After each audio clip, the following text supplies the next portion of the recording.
बच्चों,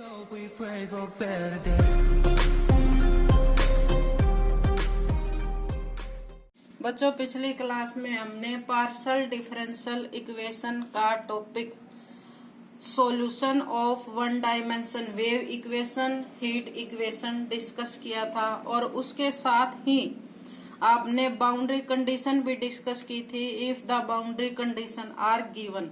उसी में जो नेक्स्ट हमारी थ्योरम है वो है आपकी solution of two dimension heat equation, और इसको ऐसे भी डिफाइन कर सकते हैं, obtain the solution of the two dimensional diffusion equation. दोनों तरह से आपकी स्टेटमेंट आ सकती है।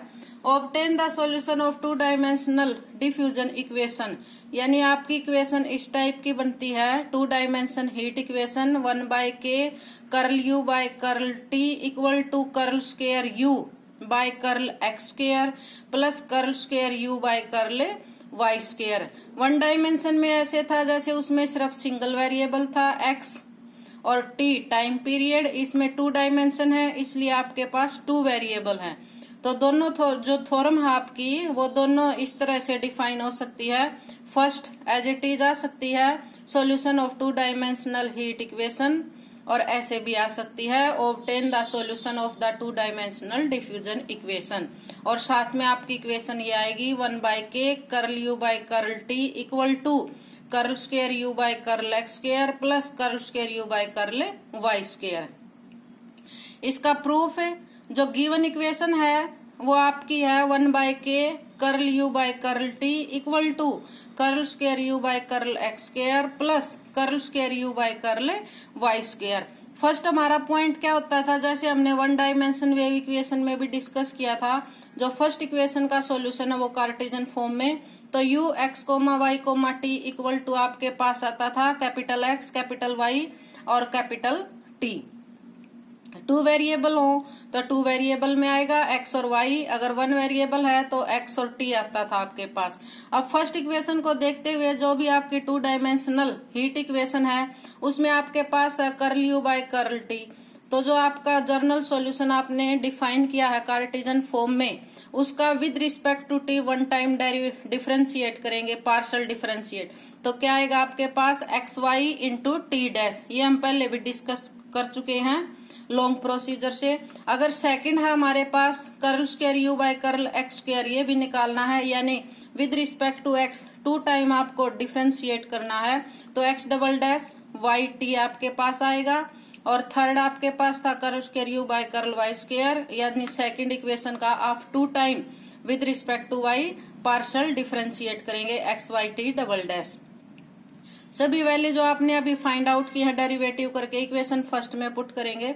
फर्स्ट में पुट करने के बाद आपके पास इक्वेशन आती है जैसे 1/k x y t dash equal to x double dash y t plus x t y double dash.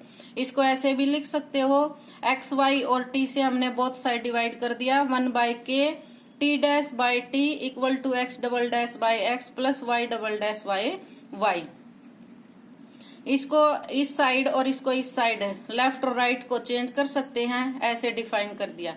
Now since x y and t are independent variable, therefore equation third is true. Equation third जो है आपके पास कब true होगी, जब आप इसका solution find out करोगे। जो भी आपकी गिवन कंडीशन है ये इक्वेशन ट्रू है अगर इन दोनों जो भी आपके पास इक्वेशन है लेफ्ट साइड और राइट साइड अगर कांस्टेंट के इक्वल रखें, तब बोथ साइड आपकी इक्वल आनी चाहिए।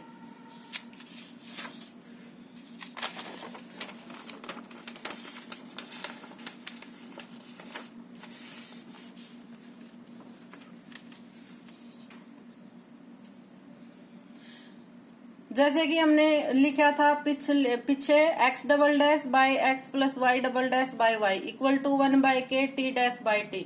इसको हमने सपोज कर लिया इक्वल टू, ये फर्स्ट पार्ट है आपका लेफ्ट साइड वाला, राइट साइड वाला आपका सेकंड पार्ट है। इसको हमने सपोज किया equal to minus p square.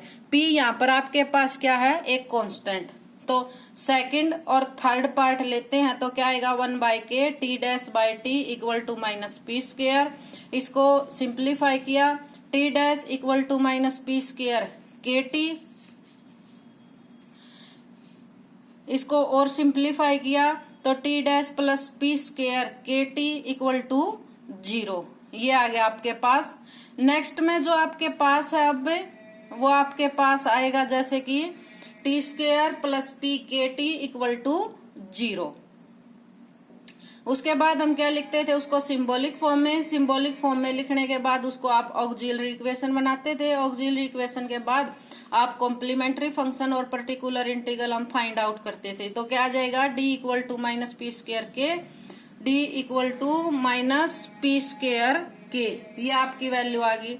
तो राइट साइड में आपकी टर्म क्या है 0, पर्टिकुलर इंटीग्रल क्या होगा आपके पास 0, तो t इक्वल टू यानी कंप्लीट सॉल्यूशन आपके पास आएगा C1 e raise to power minus P square K T.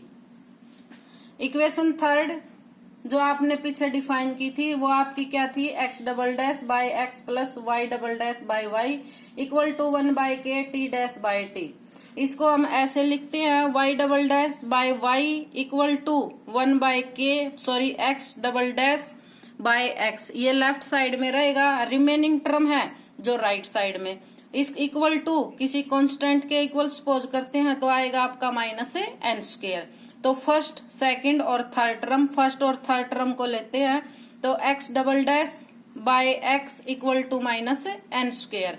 Auxiliary equation find out करते थे सिंबॉलिक फॉर्म में। सिंबॉलिक में D square plus N square by X equal to 0। Auxiliary equation D square equal to minus X square, D equal to plus minus iota N. Right side में आपकी term as it is पिछले case की तरह 0 है, तो particular integral किसके equal आएगा आपके पास 0 के इक्वल आएगा। तो कंप्लीट सॉल्यूशन आपके पास क्या बनेगा, कॉम्प्लीमेंट्री फंक्शन आपके पास दिस है C2 cos nx plus C3 sin nx, और पर्टिकुलर इंटीग्रल क्या बनेगा आपके पास equal to 0। x equal to C2 complete solution C2 cos nx plus C3 sin nx। From equation third again x double dash by x plus y double dash by y equal to 1 by k t dash by t. इसको ऐसे लिखते हैं आप y double dash by y, जिसकी भी आपने value निकालनी है यानी कंप्लीट सॉल्यूशन निकालना है x का y का, उसको लेफ्ट में रखिए और रिमेनिंग टर्म को राइट साइड में। y double dash by y equal to 1 by k t dash by t minus x double dash by x, किसी कांस्टेंट के इक्वल सपोज किया equal to minus m square. First और third part को लेते हैं y double dash by y equal to minus m square. उसके बाद क्या बनेगा आपके पास सिंबॉलिक फॉर्म में ऑक्सिलरी इक्वेशन में। ऑक्सिलरी इक्वेशन के बाद रूट्स फाइंड आउट हुए D equal to plus minus iota M. Particular integral equal to 0। Complete solution y equal to C4 cos my plus C5 sin my। आपने x की value, y की value, t की value, तीनों की value निकाल दी। तीनों value निकालने के बाद आप इक्वेशन सेकंड में पुट करेंगे, आपके पास आएगा ux, y, t equal to x into X, y into Y, t into T था आपके पास। वैल्यू पुट की x की क्या थी C2 cos nx plus C3 sin nx, y की वैल्यू थी C4 cos my plus C5 sin my, और आपके पास जो t की वैल्यू थी वो आपके पास थी यहाँ पर C1 e raise to power minus P square K T.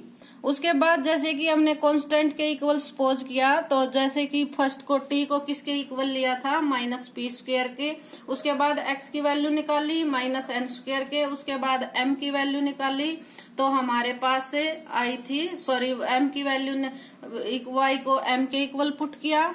तो तीनों वैल्यू पुट करने के बाद जो हमने इक्वेशन फर्स्ट में रखे थे उसके अकॉर्डिंग हमारी जो माइनस पी स्क्वायर की वैल्यू है वो आपके पास क्या आएगी minus N square plus M square. तो इसको ऐसे भी लिख सकते हो आप लोग C1 e raise to power minus N square plus M square K T into में C2 cos nx plus C3 sin nx, C4 cos my into में C5 sin my। ये हमारा जो प्रूफ था कंप्लीट हो गया, क्योंकि इसमें बाउंड्री कंडीशन आपकी गिवन नहीं है। अगर बाउंड्री कंडीशन गिवन होती तो उससे आगे नेक्स्ट जैसे 1 डायमेंशन में डिस्कस किया था एज इट इज इसमें भी कंडीशन पुट करके हम अपना जनरल सॉल्यूशन फाइंड आउट करते। ये हमारा प्रूफ कंप्लीट है। नेक्स्ट क्लास में इससे नेक्स्ट टॉपिक डिस्कस करेंगे।